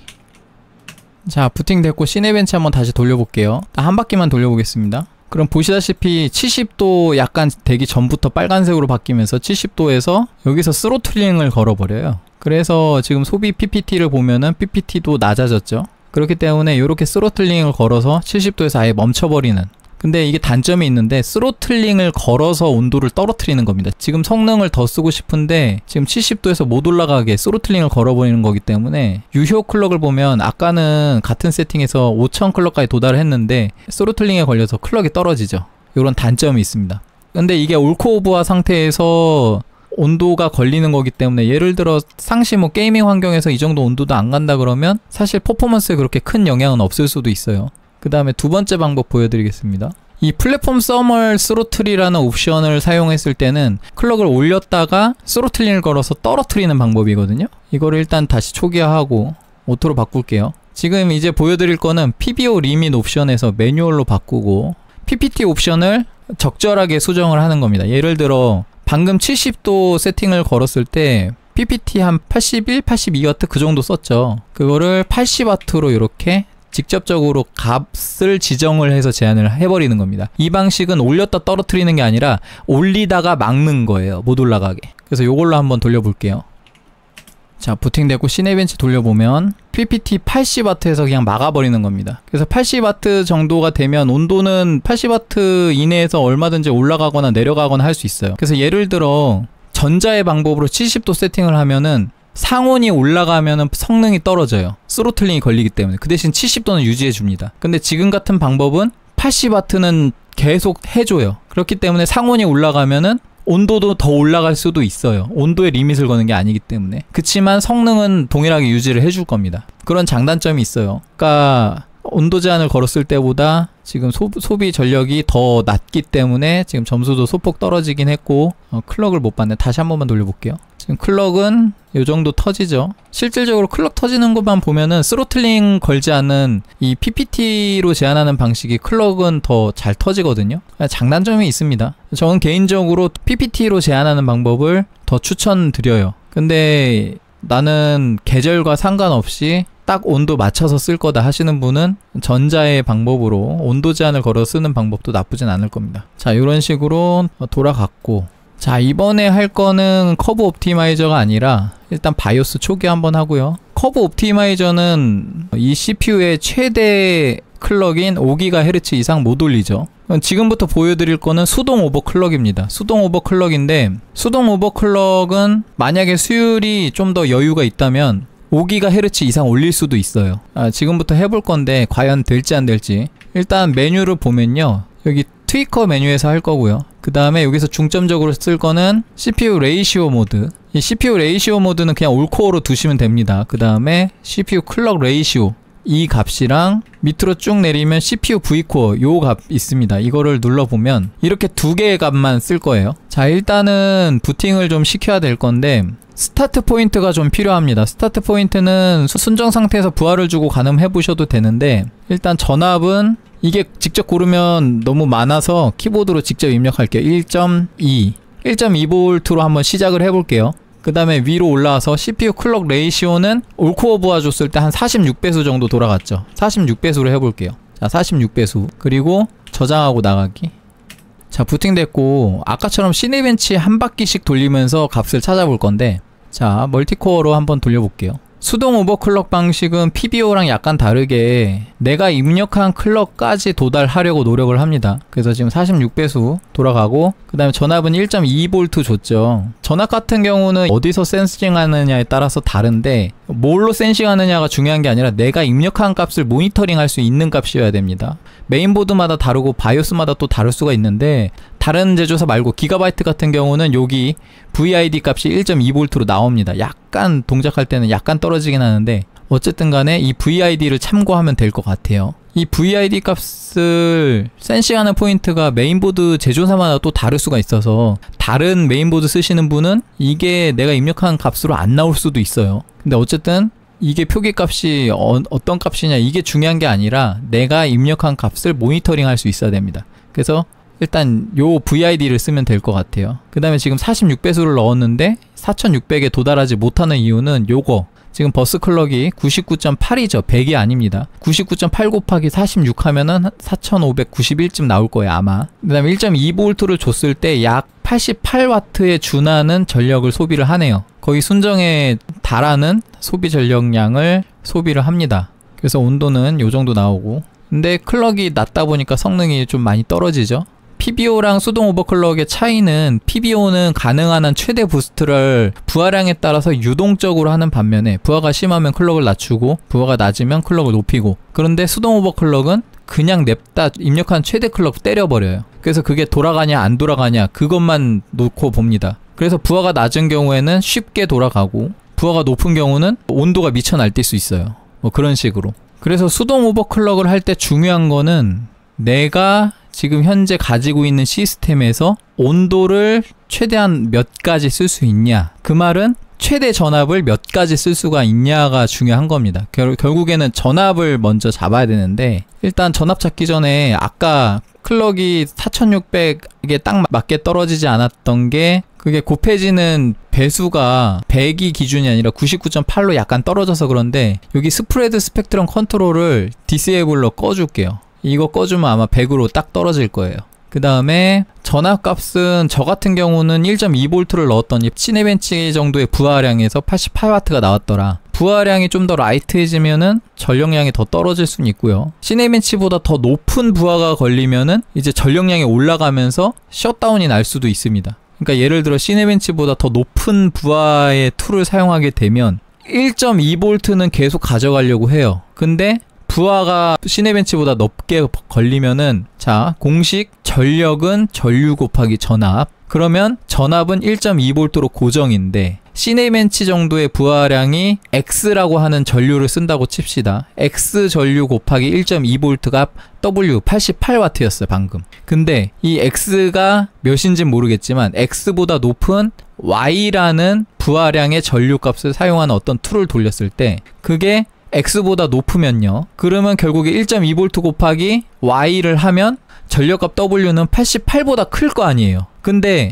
88보다 크면은 지금 내 쿨러가 88W에서 한 80도 조금 안 되게 돌아갔는데, 그거보다 전력을 더 쓰게 되면 아까 초반에 전력 제한 해제했을 때 보셨죠? 110W 정도 줬더니 그 TJMX 95도 도달하는 거. 그러니까 부하량이 높아지면은 온도가 올라가면서 스로틀링이 걸려야 되는데 스로틀링이 안 걸려요. 46배수 그대로 때려버립니다. 그러면 CPU 온도가 팍팍팍 올라가다가 셧다운 나요. 그러니까 수동 오버클럭에는 가장 중요한 게 내가 사용하는 환경의 가장 높은 부하, 그렇다고 프라임 스몰 같은 엄청나게 부하를 심하게 주는 툴을 가지고서 안정화를 잡으면요, 그러면 상시 성능이 너무 낮아요. 부하량이 높아지면은 결국 전력은 전류 곱하기 전압이기 때문에 전류가 높아지는데 전력이 높아지지 않으려면은 전압을 낮춰야 되잖아. 그러면 1.2V에서 들어가는 클럭이 있을 건데 그걸 1.1V로 낮춰. 그러면 클럭도 낮춰야 되죠. 근데 수동 오버는 클럭이 유동적으로 변하지 않는다 그랬잖아요. 그러면 상시 클럭이 너무 낮게 터지는 거죠. 그러니까 무턱대고 프라임 스몰 같은 헤비한 툴로 안정화를 잡으면은 시스템은 굉장히 안정적일 수 있지만 내가 상시 사용할 때 성능이 너무 떨어져요. 그게 수동 오버클럭의 단점이라, 만약에 내가 그 정도 부하를 줄 일이 없어, 프라임 스몰 정도의 부하를 줄 일이 없는데 굳이 프라임 스몰로 안정화를 잡을 필요가 없단 말이에요. 웬만하면 시네벤치보다 부하량이 높아질 이유가 거의 없거든요. 그러니까 시네벤치 기준으로 안정화를 잡는 겁니다. 그래서 저 같은 경우 시네벤치 기준으로 1.2V일 때 88W 정도 쓰더라. 그러면 조금만 더 써볼까? 너무 높일 수는 없을 거예요. 1.2V 정도 한번 써볼게요. 배수는 그대로 갑니다. 왜냐면 그러면 저는 1.2V에서 88W에서 온도가 거의 80도 약간 안 되게 나왔잖아요. 계속 부하 걸면 한 80도 정도 될 것 같아요. 그러면 뭐 마진이 한 15도나 있는 거 아닌가, 뭐 그렇게 생각할 수 있는데, 중요한 건 지금 CPU 배수가 46배수잖아요. 그러면 CPU 배수를 높이면 발열이 더 올라갑니다. 이게 CPU가 일을 많이 하다 보니까. 그렇기 때문에 일단 1.2V를 기준으로 안정화를 잡아볼게요. 결국 수동 오버클럭은 내가 사용할 전압을 먼저 잡는 게 중요합니다. 전압을 잡아주고, 그리고 나서 이 전압에서 쓸 수 있는 최대 클럭을 찾는 거예요. 자, 얼마나 올라갈지 모르겠습니다만 지금 46배수에서 AMD는 0.25배수씩 바꿀 수 있어요. 46.25. 그래서 지금 커브 옵티마이저를 돌렸던 것처럼 시네벤치 한 바퀴 기준으로 점점 올라가면서 안 도는 지점을 찾는 거야. 그리고 나서 시네벤치 한 바퀴가 안 도는 지점을 찾고 나서 다시 시네벤치 30분, 1시간, 2시간, 3시간 뭐 이런 식으로 돌려보는 거죠. 그러다가 문제가 생기면 클럭을 낮추는 겁니다. 전압을 더 줄 수는 없어요. 지금 전압을 더 주면 전력이 올라가고 온도가 더 올라가 버립니다. 그렇기 때문에 지금 제 목표 전압은 1.2V에서 돌아가는 최대 클럭을 찾는 거예요. 그래서 여러분들은 수동 오버클럭만 하시는 경우는 여기서 0.25 클럭씩 야금야금 올려가면서 노가다를 하시면 되는데, 저 같은 경우는 일단 50배속 돌아가는 거 봤잖아요. 88W 이하에서. 코어 입장에서는 수동 오버클럭하고 PBO랑 둘 다 동일하게 돌아가는 클럭 대비 전압을 조정하는 거거든요. 그렇기 때문에 수동 오버클럭이라 하더라도 PBO처럼 88W 이내에서 50배수는 들어갈 거라고 봅니다. 그러면 저는 자 50배수부터 시작해 볼게요. 여기부터 시작해 볼게요. 최소한 부팅은 될 겁니다. 저장하고 나가기. 자, 부팅 됐고요. 자, 시네벤치 한번 돌려볼게요. 자, 버스 클럭 스프레드 스펙트럼을 디세이블 했더니 100으로 바뀌었습니다. 그리고 50배수 거의 5000 클럭에 준하는 클럭 나오죠. 그리고 쭉 내려서 소비 전력 PPT 보니까 지금 일단 배수가 5000 클럭으로 늘어났기 때문에 88W보다 더 쓰네요. 93W 정도 쓰고 있는데 온도는 80도 정도 나오네요. 지금 1.2V에서도 아까 46배수에서 88W 나왔던 거고, 이제 속도가 더 빨라지다 보니까 같은 1.2V라고 하더라도 좀 더 밀도 있게 쓰나 봅니다. 그래서 소비 전력량이 좀 더 높아졌네요. 일단 50배수 잘 돌아가는 거 확인했고, 물론 한 바퀴입니다. 안정화 테스트는 더 오래 돌려봐야 되지만 일단 저 같은 경우는 지금 1.2V에서 클럭을 더 올릴 수 있는지 한번 해보겠습니다. 일단 요 정도 온도, 뭐 전력이 좀 더 올라가긴 했는데 일단 이 정도 온도 감안하고 클럭이 더 올라가는지 테스트 해볼게요. 자, 50.25 저장하고 나가기. 자, 부팅됐고 시네벤치 한 바퀴 돌려보겠습니다. 5025 클럭. PPT가 좀 더 높아지네요. 자, 일단 한 바퀴 통과. 50.5 저장하고 나가기. 자, 부팅됐고 시네벤치. 자, 클럭은 터지고요. 온도가 중요한데 온도 아직 허용 범위 이내라고 봅니다. 지금 클럭을 올릴 때마다 소비 전력량이 야금야금 늘어나고 있기 때문에 소비 전력하고 온도 체크를 같이 해줘야 될 것 같아요. 그 대신 제가 마진을 좀 많이 줬기 때문에 아직은 여유권이라고 보는데, 일단 제가 오픈 케이스이기 때문에 인 케이스 기준으로 보자면 마진이 별로 없을 수도 있어요. 그래서 수동 오버클럭을 좀 많이 넣고 싶으신 분들은 쿨러를 좋은 거 쓰는 게 좋습니다. 예를 들어 9500F지만 뭐 공냉 쿨러 말고 3열 순행 쿨러 이런 거, 최상위 순행 이런 거, 커스텀 순행 이런 거 장착하면은 그만큼 클럭을 더 많이 올릴 수도 있는 거죠. 일단 한 바퀴 돌아갔고 더 올려볼게요. 지금 시간이 길어지다 보니까 좀 팍팍 갈게요. 51배수. 저는 부팅 안 되면 시모스 클리어 하면 되니까 51배수 바로 가겠습니다. 여러분들은 조금씩 올리세요. 저장하고 나가기. 자, 부팅됐고 시네벤치 돌려보면 자, 5100 제대로 터집니다. 그 다음에 PPT 95W, 96W 정도 쓰네요. 온도 82.6도. 자, 이제 17000점을 돌파하기 시작했습니다. 일단 9600 순정은 넘겼죠. 자, 이번에 51.5 저장하고 나가기. 자, 부팅됐고 시네벤치 돌려보면 자, 클럭 5150 나오고요. PPT 확인하면 95W, 96W 넘어가네요. 온도는 81.5도. 자, 일단 한 바퀴 잘 돌아갔습니다. 더 올려볼게요. 자, 이번엔 52배수 9600 넌 X의 최대 클럭이죠. 저장하고 나가기. 자, 시네벤치 돌려보겠습니다. 커브 옵티마이저 60이 그냥 들어간 이유를 알겠네요. 일단 클럭이 마진이 되게 좋아. 멈췄습니다. 야, 이건 안되네. 껐다 키겠습니다. 자, 껐다 켰고 시네벤치 한 바퀴 돌리다 죽었지만 어쨌든 부팅은 되게끔 세팅을 해놨기 때문에 이 상태에서 다시 바이오스 들어갈게요. 자, 52배수 돌리다가 뻗었는데 이게 전압이 모자라서 뻗었을 수도 있고, 아니면 52배수 쿨럭 자체를 구동을 못 시켜서 뻗었을 수도 있습니다. 그러면 그걸 알아봐야죠. 일단 51.5배수는 돌았고, 그러면 51.75는 돌아가는지 한번 테스트 해볼게요. 자, 일단 부팅됐고 시네벤치 돌려보면 아까 52배수가 클럭 때문에 뻗었으면은 여기서 시네벤치 30분 돌리면 잘 돌아갈 수도 있고, 근데 전압 때문에 뻗었으면은 여기서 시네벤치 30분 돌리면 전압이 모자라서 뻗을 수도 있습니다. 시네벤치를 오래 돌릴수록 발열량이 더 누적이 되기 때문에 발열이 올라가면 저항이 증가하고 저항이 증가하면은 더 높은 전압을 요구를 합니다. 그렇기 때문에 사실 전압도 어느 정도 여유가 있어야 돼요. 그냥 시네벤치 한 바퀴에 1.2V로 들어간다. 뻗었습니다. 일단 요것도 안 돌아가네요. 재부팅 할게요. 야, 이게 9600이 못 된 이유가 있는 것 같은데, 일단 51.5로 다시 한번 시도해보고 51.5로 수정했고요. 일단 요 상태에서 시네벤치 한 바퀴는 도는 상황이고, 이 상태에서 30분이 돌아갈지를 돌려보기 전에 일단 전압을 내려보면서 시네벤치 한 바퀴가 돌아가는지를 한번 테스트를 해볼게요. 전압은 0.02V씩 한번 내려보겠습니다. 1.18 저장하고 나가기. 만약에 클럭이 문제면은 전압 다이어트가 성공적으로 될 거고, 아니면 전압을 좀만 낮췄는데도 뻗으면은 그냥 전압이 모자라서 그런 거예요. 전압 수율이 후달려서. 일단 한 바퀴 돌려보겠습니다. 지금 1.18V로 표기가 되고 있죠. 5150 나오고요. 전압을 낮췄기 때문에 소비 전력도 낮아지고 온도도 좀 더 낮아졌습니다. 자, 일단 한 바퀴는 돌아갔고요. 전압 다이어트를 좀 더 해볼게요. 이 전압 다이어트가 사실상 언더볼팅이거든요. 이 수동 오버클럭이라는 거는 오버클럭과 언더볼팅을 같이 하는 겁니다. 개념적으로 같은 거예요. 1.16V 저장하고 나가기. 자, 부팅됐고 시네벤치 돌려보면, 자, 1.16V 표기돼 있고 클럭은 잘 나옵니다. 멈췄어요. 1.16V에서 51.5배수가 안 돌아갑니다.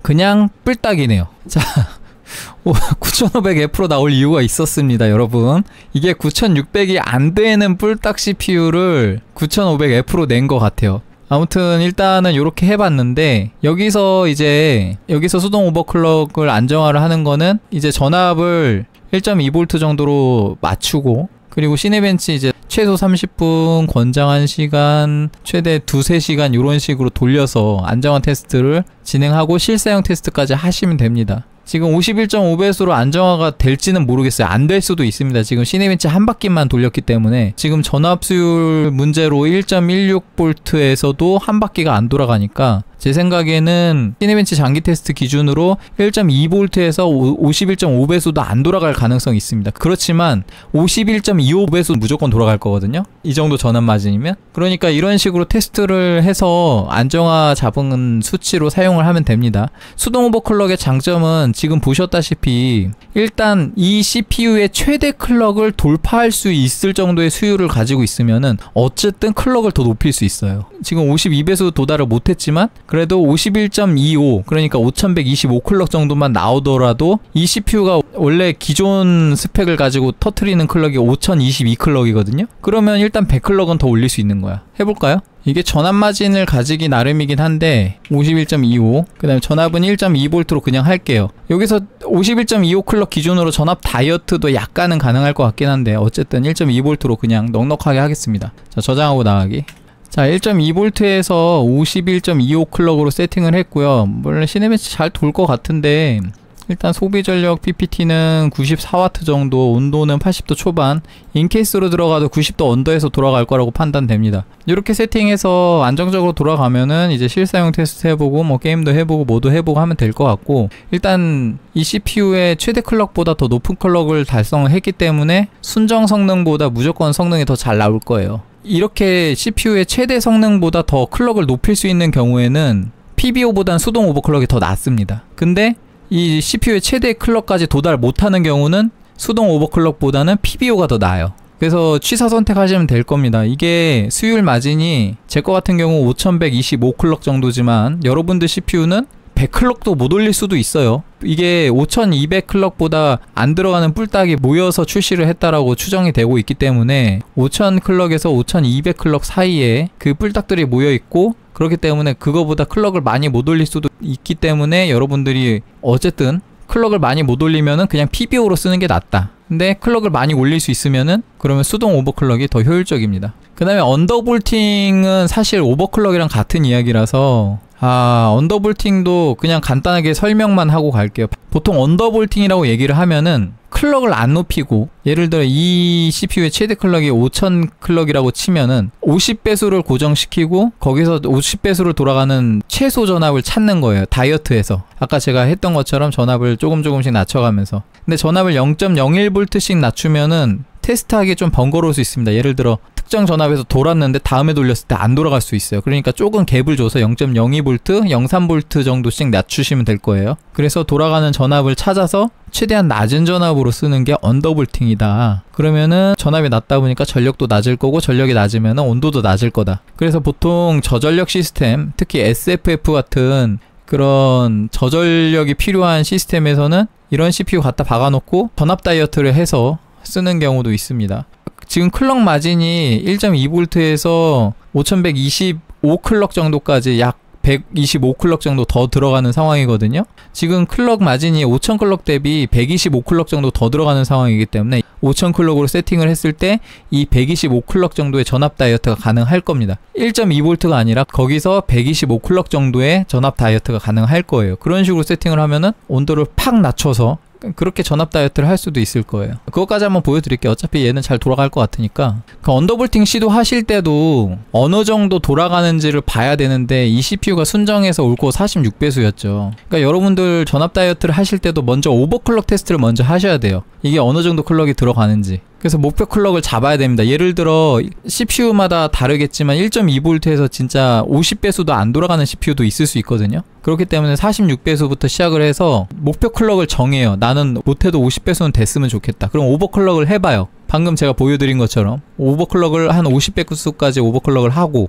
근데 만약에 안 돌아가, 한 49배수밖에 안 돌아가, 그럼 여기서부터 전압 다이어트 하는 겁니다. 근데 만약에 49배수밖에 안 돌아가면 전압 많이 못 낮출 거예요. 근데 어쨌든 제 거 같은 경우 51.25까지 1.2V에서 들어가니까 이거를 50으로 바꾸면 125클럭만큼 전압 다이어트가 가능하다. 그래서 제 생각에 아마 예를 들어 50배수로 하게 되면 조금씩 낮춰보세요. 근데 저 같은 경우 시간 관계상 한 방에 갈게요. 저는 경험이 있으니까 대충 때려 맞추는 거고, 안 되면 시모스 클리어하면 되겠지라는 생각으로 하는 겁니다. 1.14V도 아마 될 것 같고 더 낮출 수 있을 것 같거든요. 일단 저장하고 나가기. 자, 부팅은 됐고, 자, 시네벤치 한번 돌려보겠습니다. 1.14V 입력됐고요. 자, 5000 클럭 돌아가죠. 제가 볼 때 커브 옵티마이저 네거티브 60 이상 들어갈 것 같아요. 넣을 수만 있다면. 자, 온도 73도 정도, PPT 84W죠. 더 낮출 수 있을 것 같은데 한 1.12V 정도는 될 것 같은데, 저장하고 나가기. 자, 시네벤치 한번 돌려보면 1.12V, 클럭은 5000 나왔고요. PPT 81W 정도, 온도 한 70.8도. 온도가 쉽사리 내려가진 않네. 전압 지금 많이 깐 것 같은데 0.08V면은 전압을 0.08V 정도 올리면 온도가 엄청 올라가거든요. 그럼 떨어뜨릴 때 왜 이렇게 안 떨어져? 더 까볼게요. 1.1V, 그거보다 더 낮은 값이 들어가려나? 1.08 한번 해보겠습니다. 자, 일단 시네벤치 한 바퀴 돌리고, 자, 전압 요정도, 클럭 도달했죠. PPT, 이제 PPT 좀 내려갔네. 75W, 60도대 진입했습니다. 일어나네. 야. 오. 지금 1.08V 주고서 돌릴 때 에러 났잖아요? 그러면 일단 1.1V 주고 돌리면 아마 한 바퀴는 돌아갈 것 같아. 근데 이렇게 하면 30분은 못 돌아갈 수 있어요. 제가 볼 때 이 정도로 에러가 났으면 일단 최소 1.12V 이상은 줘야 돌아갈 것 같습니다. 그 말은 지금 전력 소비량을 봤을 때 커브 옵티마이저 아까 네거티브 60 주고 돌리다 말았죠. 이거 30분 돌리면 혹시 에러 날 수도 있을 것 같아요. 그래서 제 생각에 이 CPU로 쓸 수 있는 커브 옵티마이저 값은 네거티브 한 50 정도 주면 안정적으로 쓸 수 있을 것 같고, 잘 나와봐야 55 정도? 그래서 요 정도가 최선인 것 같네요. 자, 시네벤치 30분 돌려놓고 잠깐 마무리 멘트를 좀 하겠습니다.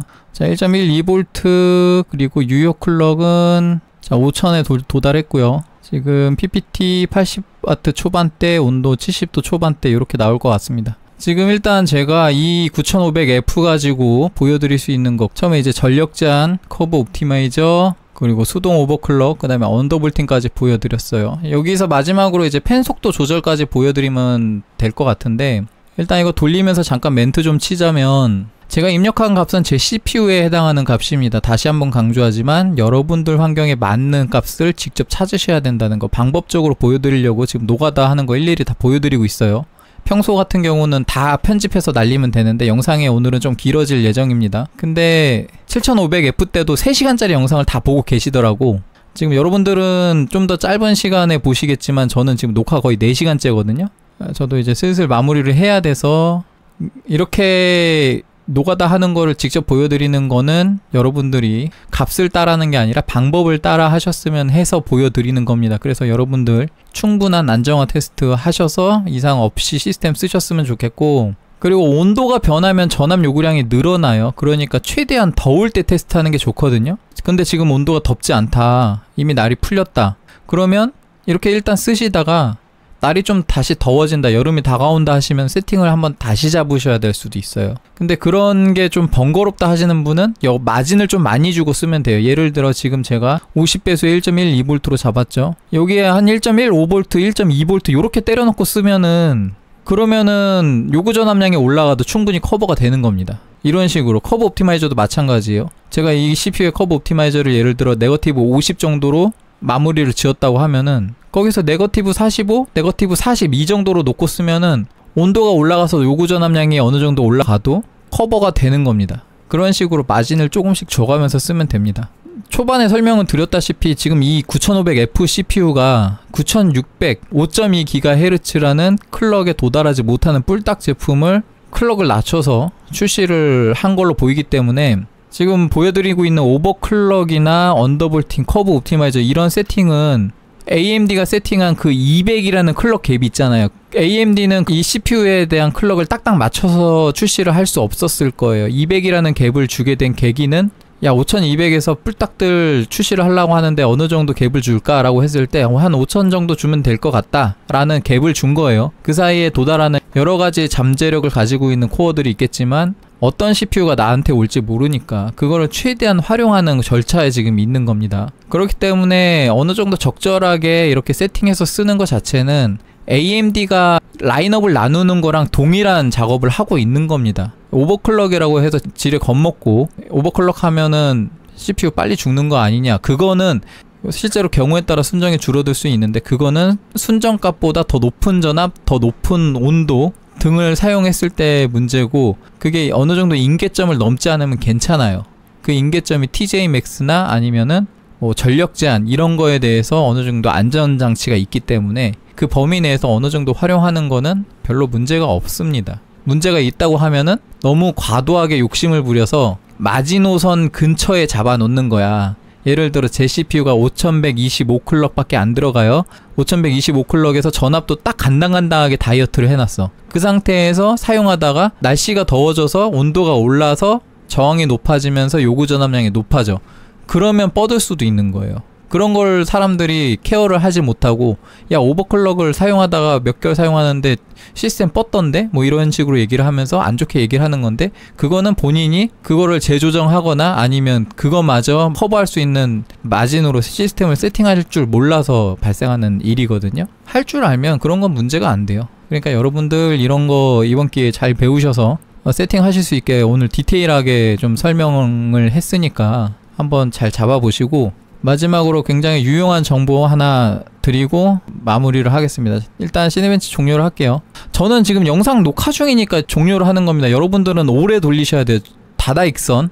자, 지금 보여드릴 거는 뭐 일단 세팅을 다 하고 하시는 게 좋아요. 이것도 뭐 이거는 뭐 세팅과는 조금 다른 류의 컨트롤인데, 일단 여기 보면 스마트 펜이라는 게 있습니다. 대부분의 메인보드에는 이런 펜 컨트롤하는 옵션이 있어요. 근데 기가바이트 같은 경우는 이 펜 컨트롤 그래프가 좀 AMD에 친숙하지가 않아. 그러니까 AMD CPU 같은 경우는 아이들 온도가 좀 높은 편이고 쉽게 60도를 초과하는 경향이 있거든요. 그런데 60도를 초과를 하면 여기가 지금 70도예요. 60도에서 65도, 70도로 가면서 그래프가 급격하게 올라갑니다. 이게 팬의 RPM을 급격하게 상승시키면서 소음을 유발을 해요. 물론 지금 제가 사용하고 있는 Z5 쿨러가 굉장히 정숙하거든요, 지금.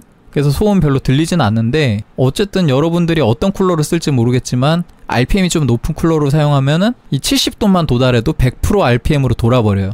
그렇기 때문에 좀 시끄럽습니다. 그럼 어떻게 하느냐, 이거를 바꾸면 되거든요. 굉장히 간단해요. 일단 내가 조정하려고 하는 펜의 위치를 알아야 되는데, 대부분 이 CPU 펜에다 장착을 하셨을 겁니다. 그래서 요거를 컨트롤 하시면 되는데, 나는 다른 펜들도 컨트롤 할 거야 하면은 어느 포인트에 꽂았냐에 따라서 요런 것도 다 컨트롤 할 수 있는 옵션이 있습니다. 어쨌든 CPU 펜을 스피드 컨트롤, 요게 노멀로 되어 있는데 이걸 간단하게 사일런트로 바꾸시면은 요렇게 좀 그래프가 완만해지죠. 팬이든 뭐든 대부분 이렇게 상승하는 그래프는 요런 식으로 가는 게 좋아요. 아래쪽으로 이렇게 볼록하게. 근데 이거는 그래프가 좀 애매하다는 거야. 기가바이트가 유난히 이렇거든요. 이거 수정 좀 해달라고 예전에 얘기한 적이 있는데 아직 반영이 안 됐어. 씹혔나봐요. 근데 아무튼 사일런트로 해도 70도에서 100% 찍는 거는 변하지 않습니다. 그러면은 요거를 매뉴얼로 설정을 하면은 요렇게 변경이 가능해요. 이거 쭉 긁어다가 AMD CPU의 TJ Max 최대값 몇이죠? 95도. 근데 95도 가기 전에 100%로 돌아야 온도를 떨어뜨릴 거 아니야.